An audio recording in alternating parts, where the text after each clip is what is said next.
நன்றி. அடுத்ததாக சென்னை வடகிழக்கு மாவட்டம் சகோதரி பியோலா. பிறப்போக்கும் எல்லா உயிருக்கும் என்ற தாரக மந்திரம் கொண்டு தலைமை தொடங்கி கடைநிலை தொண்டன் வரைக்கும் வழிநடத்தி செல்லும் எங்கள் அரசியல் ஆசான் அவர்களை வணங்கி, எங்களுடைய மாவட்ட செயலாளர் அவர்களையும் வாழ்த்தி, எங்கள் தளபதி இருக்கும் திசை நோக்கி வணங்கி என்னுடைய உரையை துவங்குகிறேன். இந்த இந்தியாவில் 96 கோடிக்கு மேலே இருக்கிற வாக்காளர்களை கொண்ட ஒரு நாடு. நாட்டிலேயே மிகப்பெரிய ஒரு எலக்டோரல் சிஸ்டத்தை கொண்டவங்க.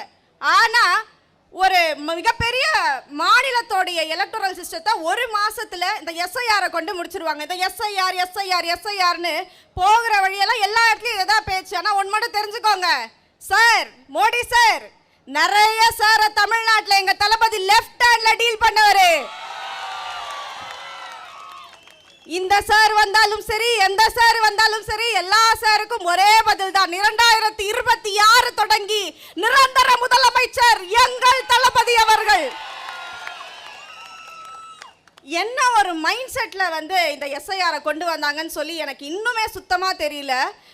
இந்த 2025க்கு அப்புறம் வந்த வாக்காளர்கள் எல்லாரும், அந்த லிஸ்ட்ல இல்லாதவங்க எல்லாரும் அவங்களோட பேரண்ட்ஸையோ உறவினர்கள் அப்படின்னு சொல்லி கொடுக்கணும்னு சொல்றாங்க.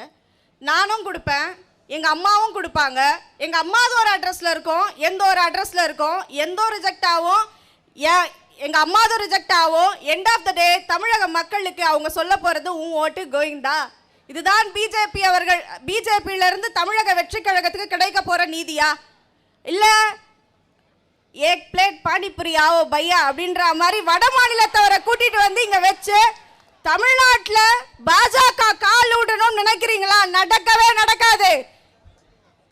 இங்க ஆல்ரெடி ஆண்டுட்டு இருக்கவங்களே தளபதி அவர்களை பார்த்து இருக்கிற பயத்தில் தான் மாநிலத்தில் அவங்களால எந்த தளபதியை எதிர்க்க முடியல அப்படின்ற பயத்துல தான் ஒன்றிய ஆட்சி மூலமா நம்மளை ஏவி விட்டுருக்காங்க. இருந்தாலும் தொடர்ந்து போராடுவோம்.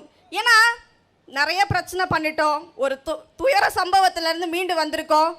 நம்ம என்னெல்லாமோ பிரச்சனை பண்ணோம், எவ்வளோலாம் தில்லுமுள்ளு பண்ணோம், படிப்படியாக குற்றச்சாட்டுகளை அடுக்கி வச்சுக்கிட்டே இருந்தோம். இருந்தாலும் உச்ச நீதிமன்றம் வரைக்கும் சென்று அந்த நீதியை தட்டி கேட்டு திரும்பவும் தமிழக மக்களுக்காக நின்று போராடி கொண்டிருக்கிறது தமிழக வெற்றி கழகம்.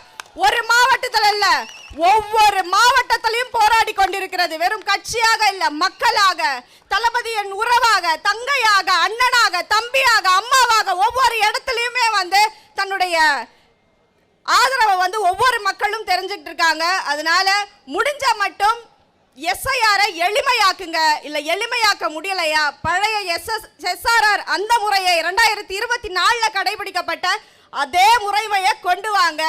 தமிழ்நாட்டுக்கு மக்களுக்கு ஒரு பிரச்சனைனா கடைசி தமிழனுடைய ஓட்டு கிடைக்கும் வரை போராடுவோம். ஏனென்றால் நாங்கள் அனைவருமே தமிழக வெற்றி கழகத்தினுடைய தூண்கள்.